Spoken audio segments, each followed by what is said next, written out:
Firman-Mu pelita terang jalanku, beri pengharapan dan kepastian, mampukan melewati semua persoalan, sangat teruji dan beri kemenangan. Firman-Mu ceritakan kasih-Mu, menyucikan hati dan pikiranku.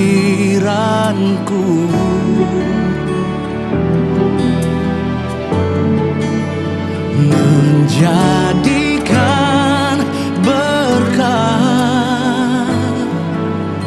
kehidupan kekal,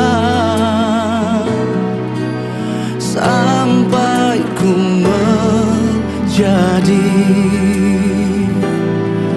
harta kesayangan-Mu.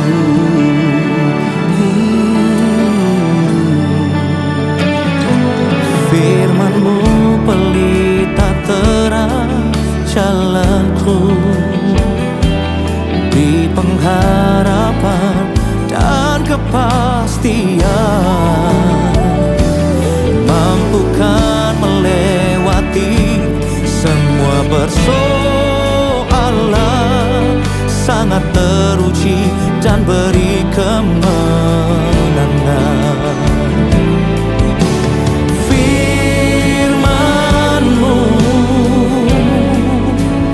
Ceritakan kasih-Mu, menyucikan hati dan pikiranku.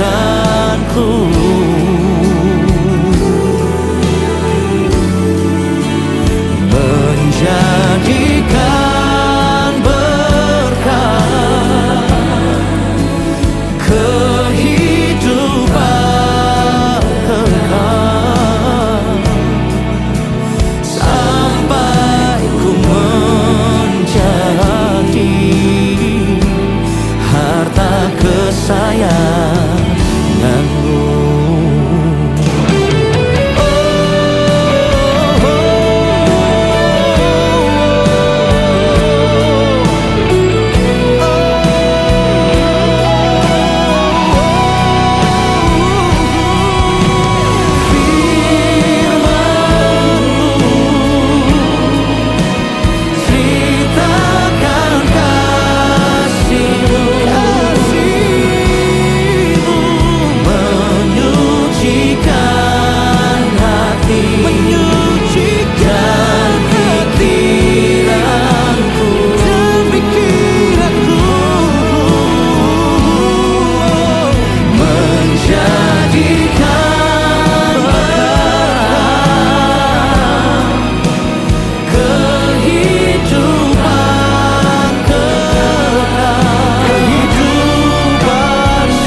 Boleh ada sampai hari ini semua karena anugerah Tuhan. Mari lebih lagi bersyukur pada Tuhan. Haleluya.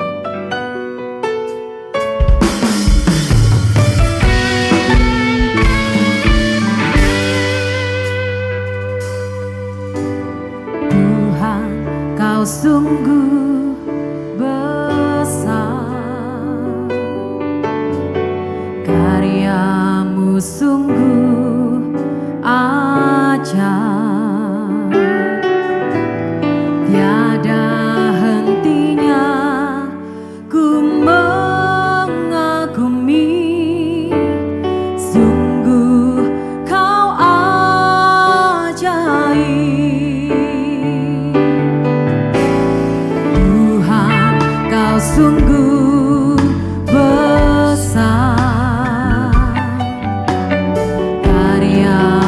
sungguh ajaib, tiada hentinya ku mengagumi. Sungguh kau ajaib, ku mau selalu bersyukur kepadamu Tuhan. Anugerah-Mu mempesonaku, selalu dan selalu kau angkat hatiku, kau membuatku berharga di mata-Mu. Bersama kita mau nyatakan, Tuhan kau sungguh besar, karya-Mu sungguh ajaib Tuhan. Sungguh kami tiada henti mengagumi Engkau Tuhan, tiada hentinya ku mengagumi. Sungguh kau ajaib. Mari bersyukur kepada Tuhan. Mau selalu bersyukur kepadamu Tuhan. Anugerah-Mu mempesonaku, selalu dan selalu kau angkat hatiku, kau membuatku berharga di mata-Mu. Mau selalu bersyukur kepadamu Tuhan. Anugerah-Mu mempesonaku, selalu dan selalu kau angkat hatiku, kau membuatku berharga. Kami bersyukur, mau selalu bersyukur kepadamu. Sungguh anugerah-Mu mempesona setiap kami Tuhan. Ini pernyataan hati kami, kami mau selalu, selalu dan selalu kau angkat hatiku, kau membuatku berharga di mata-Mu. Lebih lagi dengan segenap hati bersama bersyukur, mau selalu bersyukur kepadamu Tuhan. Anugerah-Mu mempesonaku, selalu dan selalu kau angkat hatiku, kau membuatku berharga. Ku mau bersyukur,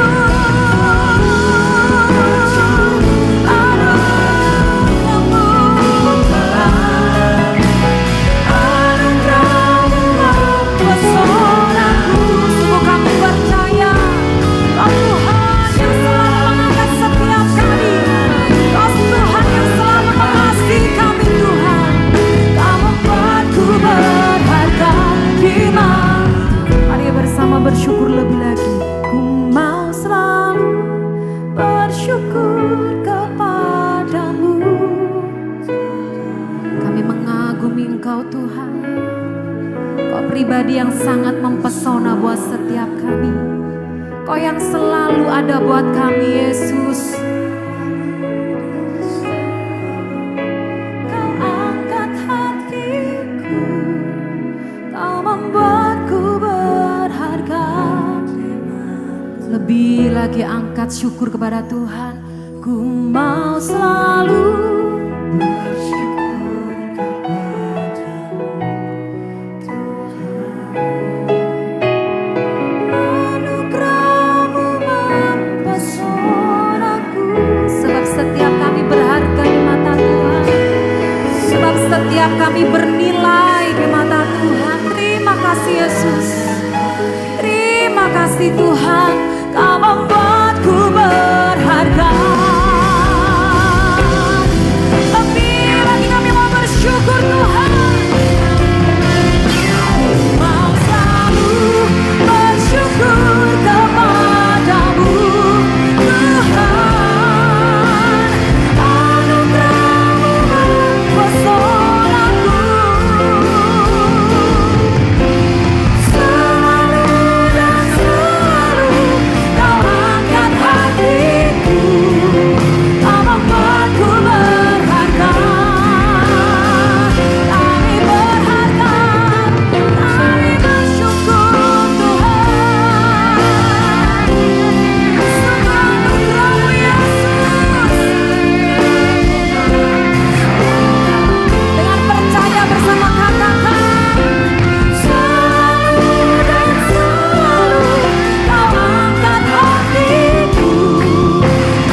Yesus mengasihi setiap kami.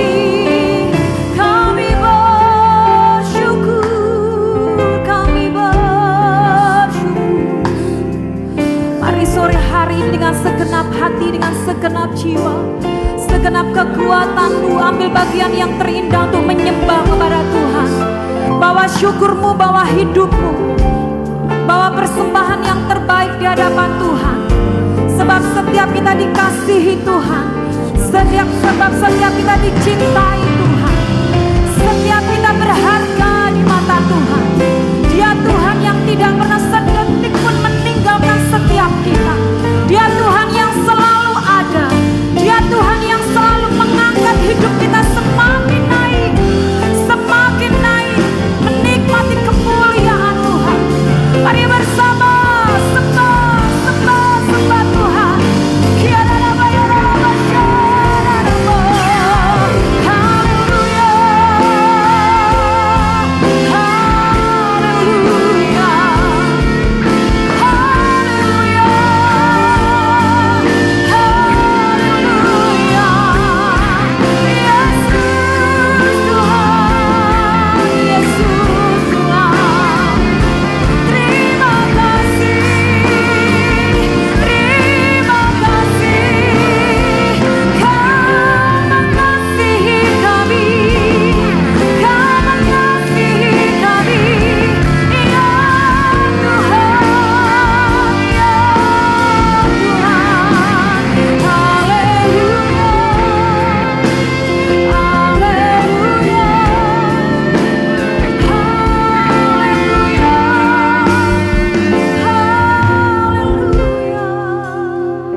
Menyucikan setiap hati pikiran kami oleh firman-Mu yang suci. Karena firman-Mu Tuhan yang bisa mengubah dan menjadikan apa yang tidak ada menjadi ada. Dan mengubah segala sesuatu yang buruk menjadi yang baik. Yang tidak bisa menjadi bisa dan mampu. Sebab itu kami bergantung kepada firman-Mu Tuhan. Oleh karena itu bersabdalah dan masuklah dalam hati kami, dalam pikiran kami, supaya setiap kami boleh Tuhan mengerti dan kami boleh masuk dalam rencana-Mu yang besar. Di dalam nama Tuhan Yesus Kristus, kiranya Roh-Mu Kau curahkan kepada saudara-saudara kami di tempat ini. Teman-teman kami semua, biar mereka merasa haus dan lapar akan firman-Mu. Biar mereka Tuhan menjelajahi setiap tempat bersama dengan Roh-Mu dan membawa jiwa dan membawa Tuhan serta kasih-Mu kepada banyak orang. Di dalam nama Tuhan Yesus kami sudah mengucap syukur dan berdoa. Haleluya. Amin, amin, amin. Silakan duduk. Shalom. Puji Tuhan saudara. Ketika saya waktu usia 22 tahun, saya sudah dilatih di gereja, di kaum muda itu, untuk mulai bersaksi. Mulai membaca satu ayat untuk menceritakan ayat itu. Kemudian pelan-pelan saya disuruh singer. Kemudian saya jadi WL. Pertama memang berantakan semuanya.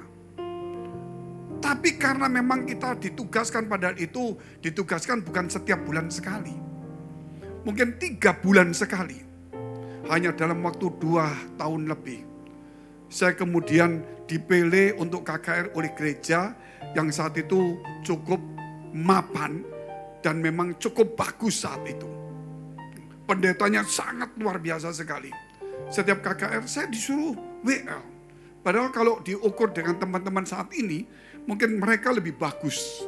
Mungkin saya ini cuman ya lebih bersemangat saja lah. Kalau yang lain mungkin saya kalah saudara. Tetapi mungkin saya punya kelebihan milih lagu-lagunya. Sehingga lagu-lagunya nyambung gitu ya. Nah tetapi teman-teman di sini jauh lebih bagus. Tempat juga bagus. Dan saya tahu bahwa inilah waktunya. Teman-teman di tempat ini ditempa. Jangan tunggu lama-lama lagi kita bergerak. Gitu. Semua orang harus tahu bahwa Roh Allah sedang bekerja di akhir zaman ini. Jangan punya perasaan minder. Rendah hati boleh, rendah diri tidak boleh. Terlalu pede dan sombong juga jatuh.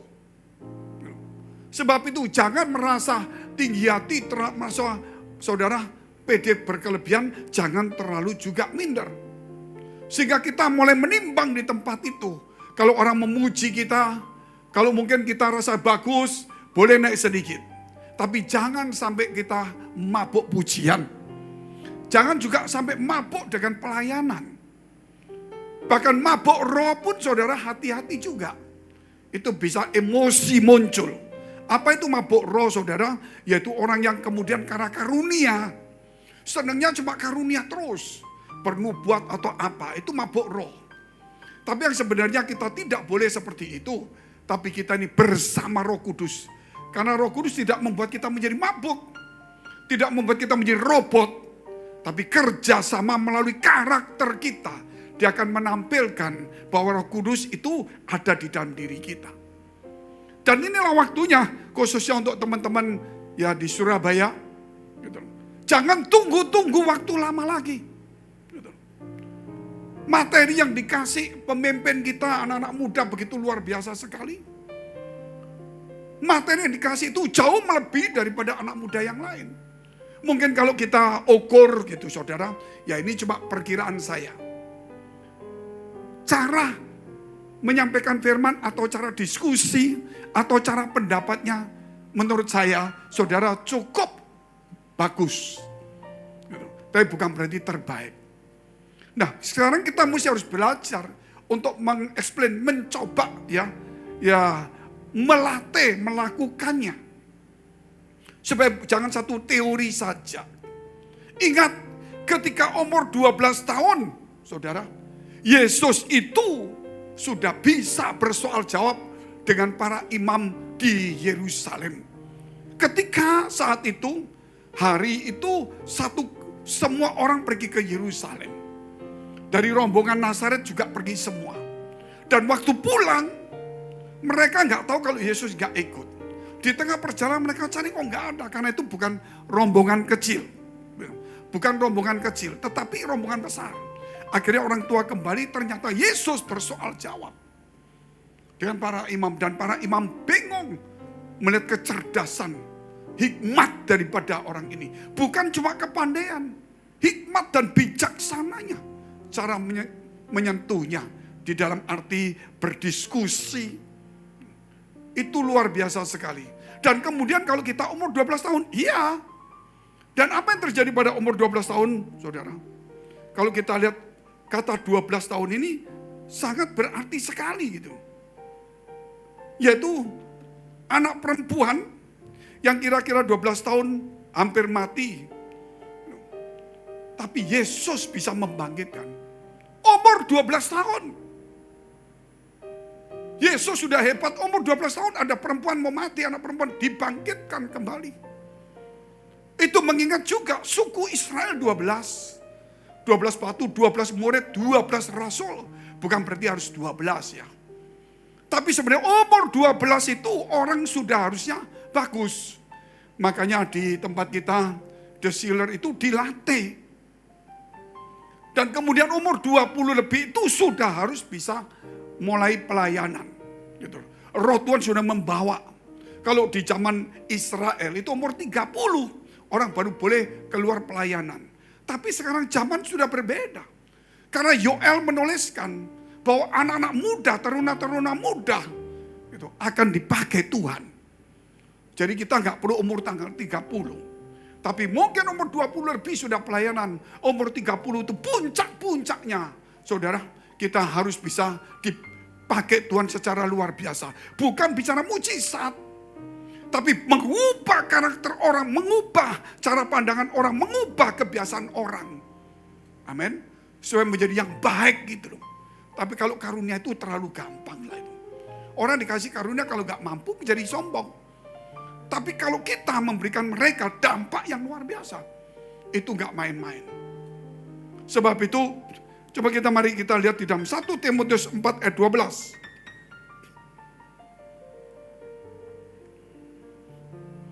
Apa yang dikatakan?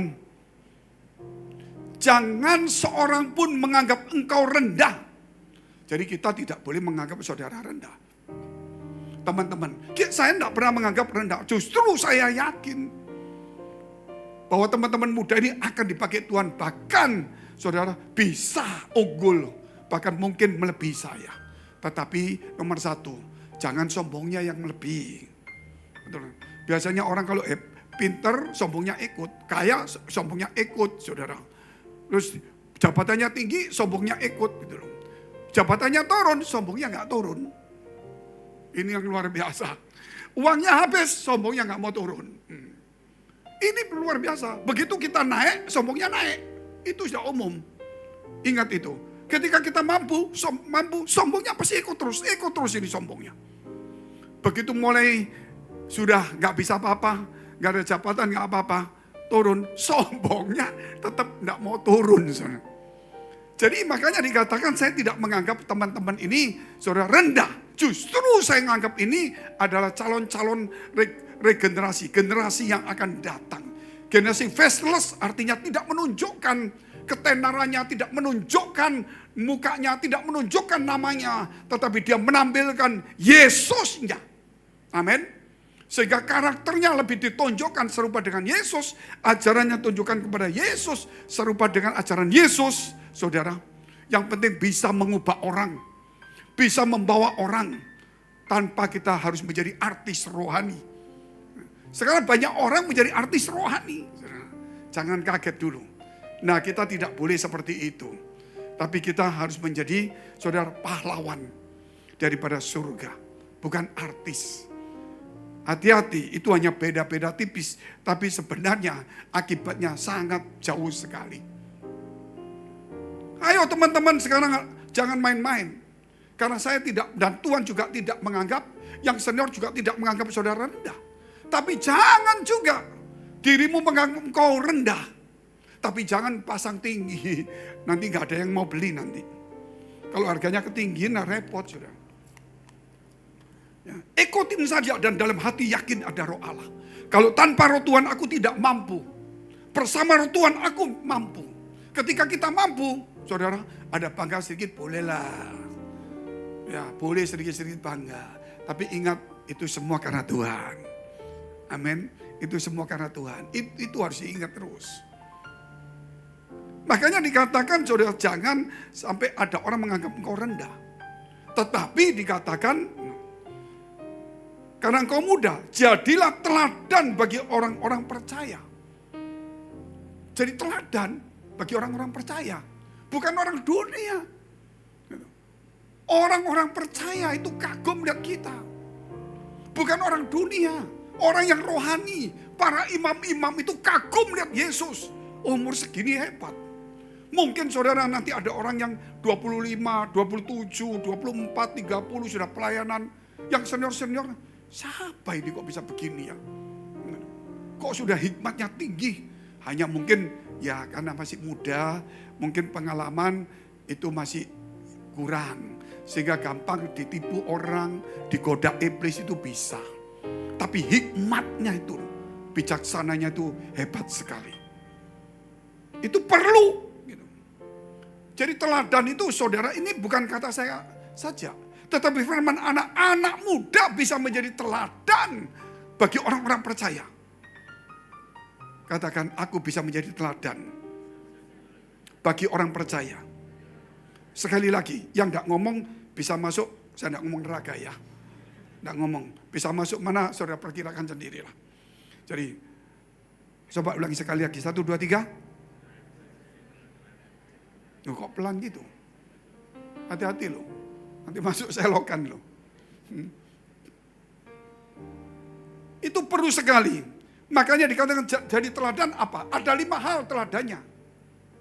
Percaya udah gak usah diomong. Tapi untuk menghadapi orang percaya 5 teladan ini. 5 ini lebih banyak ada di karakter Kristus. Bukan di karunianya. Bukan di karunianya. Bukan mujizatnya. Bukan karunia-karunia nubuatan. Bukan. Tapi di karakternya. Kita lihat dari perkataanmu. Perkataan itu loh. Hikmat kan dari cara jawabnya, cara ngomongnya. Sehingga sekarang kalau mulai belajarlah menyampaikan kata-kata yang tepat, yang baik. Jadi bahasa itu benar-benar yang terarah, yang sesuai dengan kebenaran firman Allah. Perkataan. Kok diam semua ini? Ya memang belum waktunya khotbah, saya khotbah kamu sih diam memangnya. Saudara, kalau ngomong kan ribut ini. Tapi maksud saya saudara, gini loh teman-teman. Waktu pacaran itu ngomong apa cuma matanya natap? Ngomong banyak atau matanya cuma natap? Berarti sudah pacaran semua ini. Padahal gereja ngomong gak boleh nih. Oke lah, sudah terlanjur lah. Nggak mungkin mata menatap kedap-kedip. Yang sana kedap-kedip juga. Akhirnya sampai 10 bulan kedap-kedip terus akhirnya jatuh cinta. Nggak mungkin. Dari kata-kata. Gitu. Wah, mungkin terlalu muluk kata-katanya. Percaya mbak gua enggak lah suatu hari. Kenapa? Oh, satu hari aku akan beli punyanya Tesla semuanya. Pabrik-pabriknya. Padahal sih tahu sih perempuan ini gak mungkin jadi. Tapi ya percaya, itu anehnya. Gitu. Anehnya. Hanya kata-kata. Walaupun itu dia tahu gak mungkin, gak masuk akal. Nanti suatu hari aku gede, aku yakin beli Microsoft. Maksudnya pabriknya tak beli. Orang tahu, ngibul. Gitu. Tapi ya aneh. Gitu. Pacarnya ya percaya itu. Jadi telinganya mungkin rusak atau kata-katanya terlalu tajam itu. Jadi kata-kata itu harus diatur. Keberhasilan itu banyak dari kata-kata juga. Sales, betul nggak? Cara nyampaikan, cara ngomong, cara pidato, semua itu banyak dari kata-kata. Dan kalau kata-kata kita sudah tidak bagus, bagaimana kita mau jadi hebat? Kalau mau sempurna, jagalah lidahmu. Ibadah kita tidak akan sia-sia kalau kita bisa menguasai lidah kita.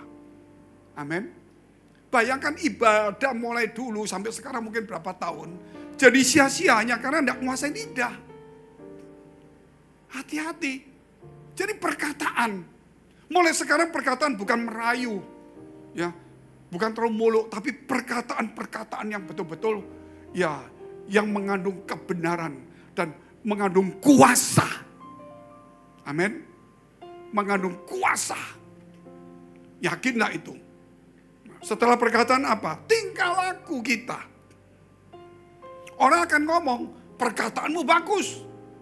Kelakuannya, perkataannya malaikat. Kelakuannya, nah itu saudara yang ngomong. Perkataannya surga. Kelakuannya neraka, mungkin gitu. Jadi batu sandungan munafik. Jadi kalau kata-katanya bagus, kelakuannya harus lebih bagus. Karena kelakuan itulah membuat kita berkata-kata yang bagus. Tapi kalau penipu itu perkataannya bagus, kelakuannya jelek.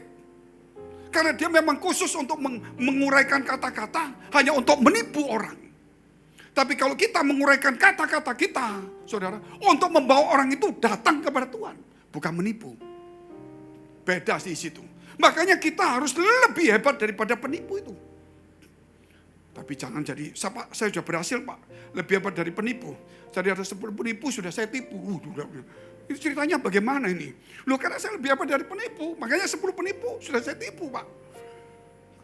Ini bukan berarti lebih hebat dari penipu karena menipu penipu, bukan. Gitu loh. Membawa orang datang kepada Tuhan. Jadi ukurannya bukan karena kita hebat, lebih dari penipu karena bisa mampu menipu orang penipu. Bukan. Tetapi membawa kepada Tuhan itu tidak mudah. Pernah saya ceritakan tentang saya dapat kata 100 waktu berdoa ya. Kan ingat itu.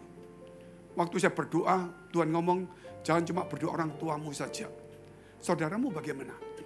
Keluargamu, familimu bagaimana? Terus teman-temanmu bagaimana? Apa masuk neraka?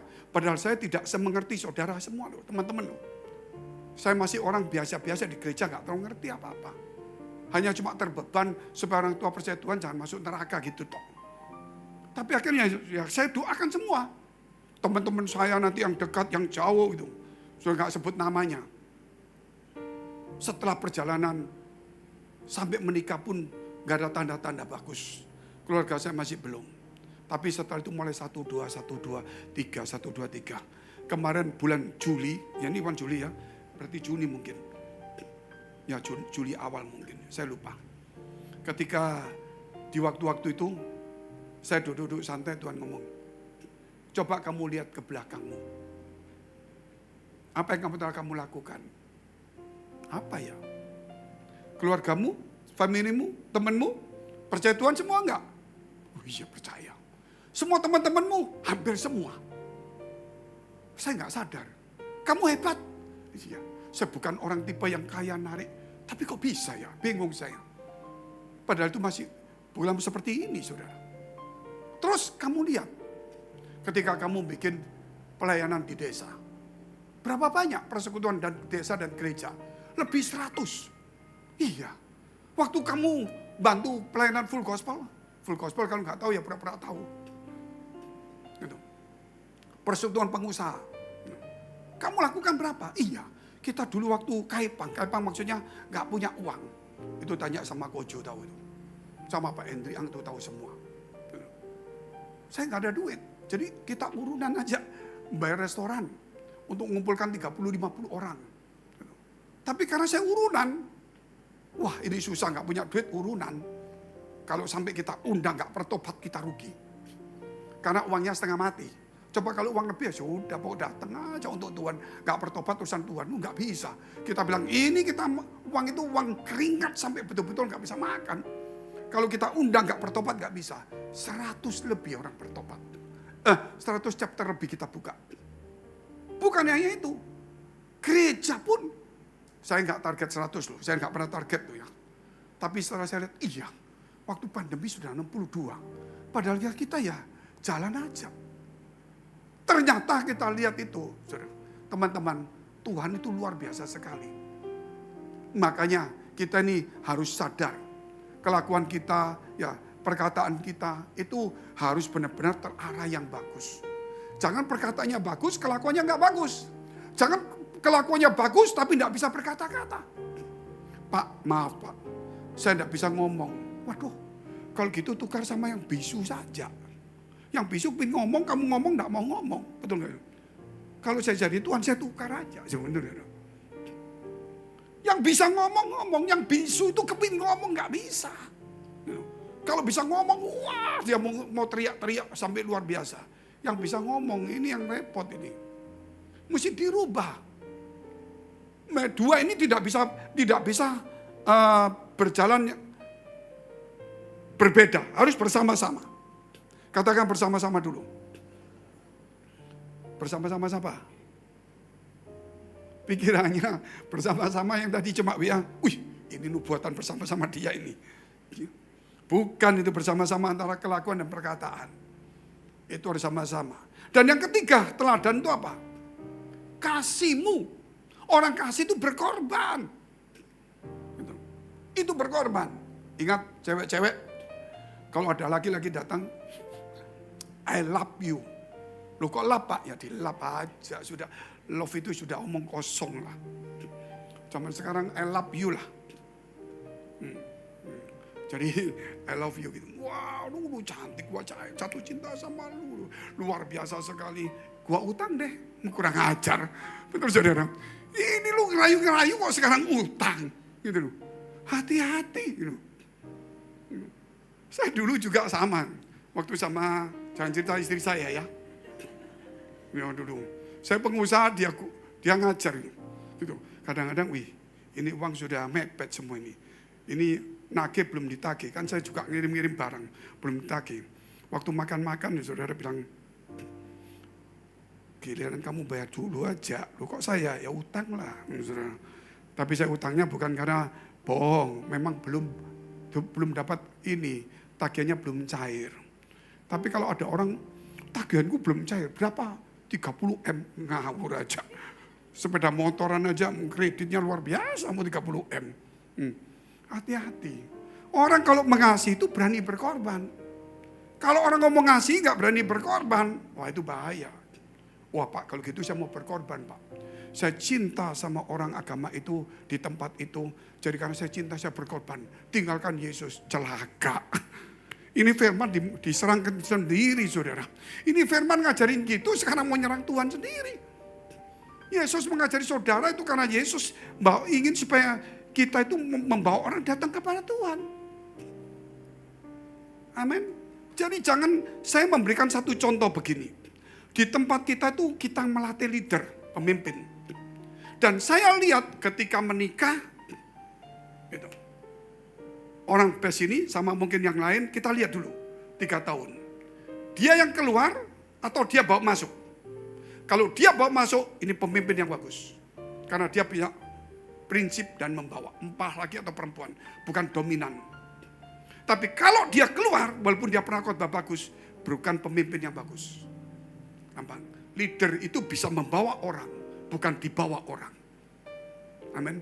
Perenang yang hebat bisa ngelawan arus, ngelawan ombak. Tapi perenang yang biasa-biasa dibawa ombak, dibawa arus. Nah itu aja saya belajar gampang. Jadi kadang-kadang ada yang bagus di tempat kita. Begitu kawin gak lama lagi hilang. Ya sudah memang gimana caranya. Bukan leader dia. Hanya dulu dilatih leader cuma gak punya bakat. Itu dari cara kita lihat aja. Waktu pacaran aja kita bisa lihat. Ini orang bisa bawa ke gereja kita enggak? Kalau nggak bisa, wah sudah susah. Ini mesti tanggung jawabnya Bapak Ju kita, Kakak Ju ini harus puasa 30 tahun lamanya. 30 tahun itu. Penuh penyesalan terus itu. Mesti 30 tahun. Mulai sekarang anggap ajak mereka puasa 30 tahun supaya mereka jangan begitu lagi. Itu ketahuan teman-teman. Saya bisa tahu gitu, aduh ini mesti dilatih pemimpin lagi nih. Karakternya, saya bisa Pak, sudahlah. Kalau caranya gitu kamu sudah kalah. Besok mau jadi pemimpin sulit. Gitu. Sulit. Jadi kita harus punya betul-betul arah jelas yang kita tahu dan kita mengerti. Coba seandainya kita ini bisa kerja bagus. Terus pacar kita ngomong, kamu itu nyanyimu bagus di gereja. Kerjamu itu di bank bagus. Karena nyanyimu bagus, gak usah di gereja, gak usah kerja di bank. Terus ngapain? Ngamen, kurang ajar gak saudara? Dapat apa kamu kerja di bank? Terus kamu WL di gereja capek-capek ngamen aja, suaramu enak. Dapatnya cuma hai, dapat duit lebih banyak. Nah ini kan ngajarnya ngawur. Walaupun arahnya mungkin hampir sama. Nah ini kita harus hati-hati. Dunia mau nari seperti itu.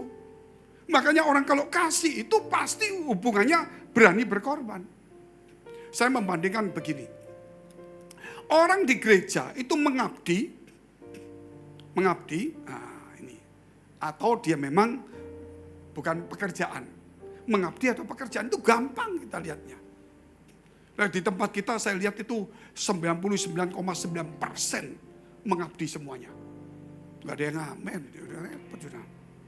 Mana teman-teman saya yang ini, kamu gak diameni loh. 99,9% mengabdi. Loh contohnya bagaimana? Loh kok ada 0,01%? Ya itu adalah. Muhammad di kita nih, saya pengkhotbah deh, pendeta. Contoh ya, khotbah di sini. Muhammad di sini ya Pak, ditepuk tangani terus dikasih undi-undi. Contoh deh, kita capek-capek dikasih undi-undi. Di tempat lain, Pak, khotbah di sini, enggak dikasih undi-undi. Kasih nasi campur 10. Wah, buat apa aku khotbah di best? Ini aja deh nasi campur 10. Nah, ini bukan pengabdian. Ini pekerjaan. Suatu hari teman-teman juga sama misalnya pengkhotbah. Ini jemaatnya cuma 5. Mungkin diajak makan di warung. Gitu. Nah, itu gerejanya cukup besar, jemaatnya 300. Makanya di stick house. Maaf Pak, saya kalau 5 orang bukan saya tidak menolak. Tidak, sungguh-sungguh tidak menolak. Tapi Tuhan tidak memanggil saya ke sana. Berarti kamu dipanggil sama stick. Banyak jawaban begitu. Hati-hati loh. Ini saya ngomong beneran. Contoh sekarang pekerja di tempat ini. Umpama dapatnya segini.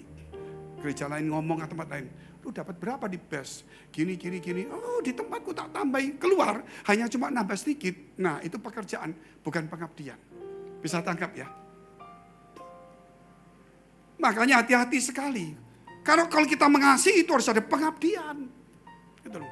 Kalau pengabdian kita lihat ada kesetiaan juga. Orang cinta itu pasti setia. Selain mengabdi, juga berkorban tetap setia. Kita lihat poin keempat itu, yaitu kesetiaanmu. Teladan. Setia dalam perkara yang kecil. Tetap setia. Tapi kok begini Pak? Sudah setia. Ada waktunya Allah akan mengangkat kita. Yusuf itu setia. Walaupun dia dibuang, dia setia dengan visi. Dia tetap hidup baik di hadapan Allah. Dan yang kelima, kesucian. Yusuf jaga itu benar-benar. Walaupun harus bayar mahal. Tapi suatu hari dia tahu. Tuhan angkat dia dari penjara. Menjadi Perdana Menteri. Janji Tuhan tidak pernah meleset. Tidak pernah meleset. Dikatakan itu nanti kita lihat di dalam kitab Mazmur, cari sendiri. Yaitu ketika dalam kesulitan, dalam tantangan. Dan sebelum ada kelaparan, Allah telah mempersiapkan Yusuf. Dan mengikatnya dengan besi. Dibuang sebagai budak. Dilempar ke tempat yang jauh. Dan pada waktunya, kelaparan itu menghantam Israel dan Yakub. Disitulah Yusuf dibangkitkan Tuhan. Untuk membawa saudara-saudaranya semua. Di dalam kelaparan itu ditolong Tuhan. Tapi perjalanan itu sampai lama. Dikatakan dijepit besi. Kakinya, semua lehernya. Sebagai tawanan budak. Karena Allah mempersiapkan Yakub dan saudara dan semua itu. Untuk di satu waktu kelaparan. Allah tahu, tidak tahu 30 tahun, tidak tahu berapa puluh tahun. Maka dipersiapkanlah Yusuf yang dipilih Tuhan. Ketika dipilih Tuhan itu apa yang terjadi? Dia dicepit lehernya. Sampai waktunya Tuhan itu tiba. Maka Yusuf dilepas. Dan kemudian ada kelaparan. Yusuf bisa menolong saudara-saudaranya semua. Karena Tuhan ingin memelihara 12 suku ini. Supaya tidak musnah. Melalui seorang yang bernama Yusuf. Yang setia, yang mengasihi. Dan yang suci dan mau menjadi teladan. Tetapi melalui penderitaannya yang luar biasa. Dia dicintai papanya, anak yang manja. Pakaiannya mewah-mewah. Dibuang sama saudaranya. Dijadikan budak mau dibunuh. Orang yang biasa hidup cukup menjadi budak dengan kasar.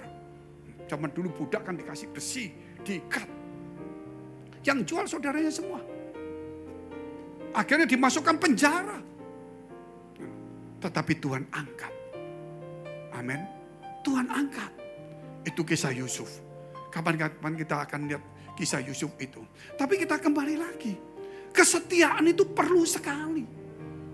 Setia itu bukan berarti 1 tahun. Setia itu sampai mati. Amin. Katakan setia sampai mati. Nah, itu setia. Dan kesucian itu bukan berarti kita bisa suci 100% tidak. Kesucian itu boleh saya artikan sebenarnya dengan mudah. Mau suci itu bagaimana cara suci? Mau minum, berdoa dulu. Minum. Mau ambil tisu, berdoa dulu. Bukan.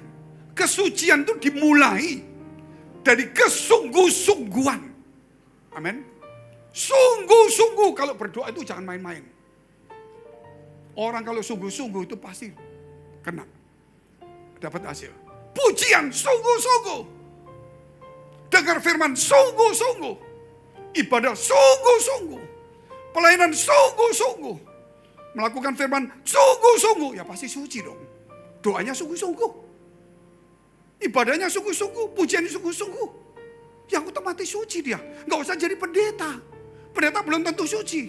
Jadi jemaat biasa saja duduk di belakang, di depan. Orang biasa tapi sungguh-sungguh. Itu termasuk orang suci. Orang suci bukan namanya harus pendeta. Dikatakan, firman Tuhan berkata, para imam ketika mulai membuat korban, nggak nututin karena jumlah yang dibunuh, yang dijadikan korban itu banyak sekali. Minta tolong para Lewi. Ini kisahnya ada. Para Lewi. Maka para Lewi kerja semua. Setelah kerja, imam-imam itu mulai. Wah bagus. Tapi toh demikian dikatakan. Lewi itu lebih kudus daripada para imam. Hati-hati. Jadi kita lihat seperti gini. Orang yang punya hati ya, dengan orang yang punya jabatan itu beda. Punya jabatan kalau nggak punya hati percuma. Yang penting orang punya hati dan jabatan itu beda. Mulai dengan punya hati dahulu. Makanya orang yang jabat di tempat kita semuanya itu pasti punya hati. Nggak amen, kojo ngamuk loh ini. Ini saya nggak tahu loh, pulang saya urusan masing-masing loh sama Tuhan loh. Orang yang jadi pemimpin di tempat kita harus punya hati dulu dan itu terjadi. Nggak amen lagi loh, Jo. Ini mesti prioritas 5 hari 5 malam loh di hutan itu. Harus punya hati dulu. Amin. Walaupun punya jabatan, punya hati. Nggak punya jabatan, punya hati. Turun jabatan, punya hati. Apapun terjadi, punya hati. Amin. Mari kita bangkit berdiri, tepuk tangan dulu untuk Tuhan yang luar biasa. Mari kita bangkit berdiri, kita berdoa. Engkau memberkati umat-Mu di tempat ini, Engkau menyucikan setiap kami, Tuhan. Karena kesungguh-sungguhan kami, apapun bukan jabatan kami, bukan kedudukan kami yang tinggi, tetapi karena kesungguh-sungguhan kami, Tuhan. Biar hari ini kami punya hati, walaupun tidak punya jabatan. Terlebih, Tuhan, karena hati kami betul-betul murni. Maka ketika kami jabat apapun juga, bukan jabatan yang menentukan, tetapi hati kami yang menentukan di hadapan Tuhan. Bukan kegiatan kami yang banyak, bukan pujian kami yang merdu, tetapi hati kami yang sampai bisa membawa apapun yang kami lakukan, apapun yang kami doakan, apapun yang kami pujikan, apapun yang kami layani, bahkan dalam pekerjaan apapun juga, hati kami itu yang bisa membawa sampai kepada hadirat Tuhan. Sebab itu Engkau mengurapi anak-Mu di tempat ini. Sehingga mereka mulai hari ini tidak ada yang memandang rendah. Kami memandang mereka adalah generasi yang luar biasa. Tuhan, sehingga mereka juga harus menentukan dirinya bahwa mereka akan dipakai Tuhan juga. Engkau memberkati mereka melalui firman-Mu hari ini, supaya mereka boleh menjadi teladan bagi orang-orang yang percaya, supaya mereka menjadi teladan dalam perkataan dan tingkah laku mereka, supaya antara perkataan dan tingkah laku sejajar berjalan bersama. Demikian juga dalam kasih mereka, dalam juga kesetiaan mereka, dan kesuciannya juga. Engkau menyucikan kami dengan kesungguhan hati kami. Engkau mengurapi teman-teman di tempat ini. Di dalam nama Tuhan Yesus Kristus, biar bangkit hari ini Roh-Mu, berjalan bersama dengan Tuhan, melakukan perkara yang besar, karena Roh Allah yang bekerja, karena Tuhan yang berkarya. Tidak satu pun yang bisa merintangi. Yang bisa merintangi adalah diri kita. Yang bisa membatasi adalah diri kita. Tuhan memberkati mereka di dalam nama Tuhan Yesus. Haleluya. Semua yang percaya berkata amin. Tepuk tangan dulu untuk Tuhan.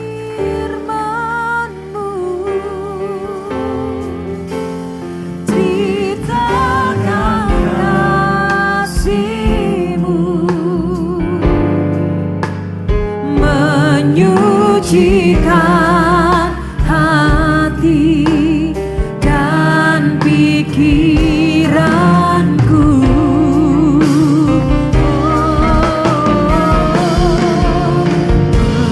menjadikan berkat kehidupan kekal,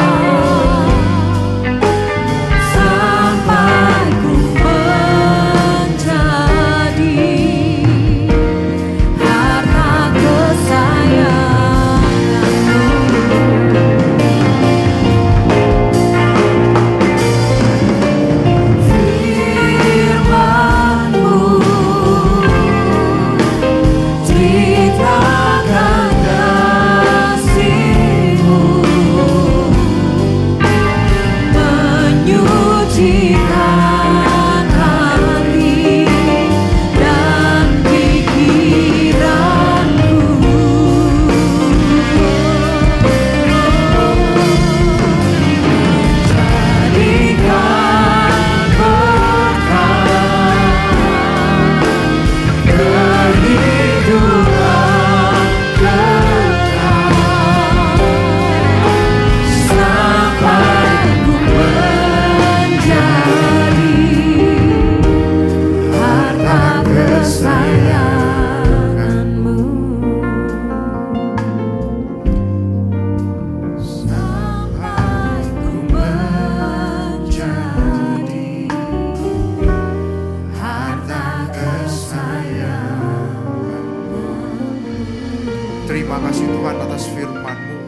Terima kasih Tuhan atas persekutuan pada malam hari ini Tuhan. Kami percaya Engkau menjadikan kami hebat, bukan karena kami kuat, bukan karena kami pintar, bukan karena apapun yang kami punya Tuhan. Tetapi benar karena Engkau telah mempersiapkan setiap kami Tuhan menjadi alat kemuliaan-Mu Tuhan. Pada malam hari ini Tuhan kami berdoa untuk gereja-gereja yang ada di seluruh dunia. Bagi para hamba Tuhan sampai pada semua jemaatnya, kiranya Tuhan memberkati mereka semua, supaya mereka menjadi berkat dan berdampak. Sehingga gereja di seluruh dunia dipenuhi oleh jemaat yang mencari Tuhan dengan tulus dan takut. Buat semua hamba Tuhan dan gereja bersatu, rukun dan tidak berpecah-pecah, supaya dunia percaya Yesus adalah Tuhan bagi kemuliaan Allah Bapa. Demikian juga untuk gereja di mana Engkau percayakan untuk mengembalakannya, yaitu gereja Blessing in the Spirit. Kami juga berdoa Tuhan buat persembahan dari jemaat-Mu. Kiranya Tuhan menerima dan membalas berlipat-lipat. Biarlah persembahan ini berkenan kepada Tuhan sebagaimana persembahan Habel. Tuhan beri kemurahan-Mu, balaslah kebaikan dan kerelaan hati jemaat. Jaga dan lindungi mereka serta pelihara mereka beserta keluarga, pekerjaan dan kesehatannya. Mari saudara-saudara dekapkan tanganmu di dada karena firman Tuhan berkata, jagalah hatimu dengan segala kewaspadaan, karena dari sanalah terpancar kehidupan. Jemaat yang dikasihi Tuhan, jadilah berkat dan terimalah berkat rahmat anugerah dari Bapa di surga.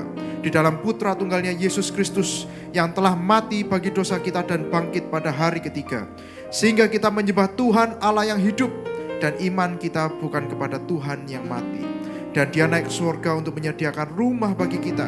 Sehingga kita punya pengharapan yang pasti. Dan Dia akan datang kembali untuk kedua kalinya menjemput gereja dan umatnya yang berjaga-jaga, kudus, dewasa dan bijaksana, serta menghakimi dunia.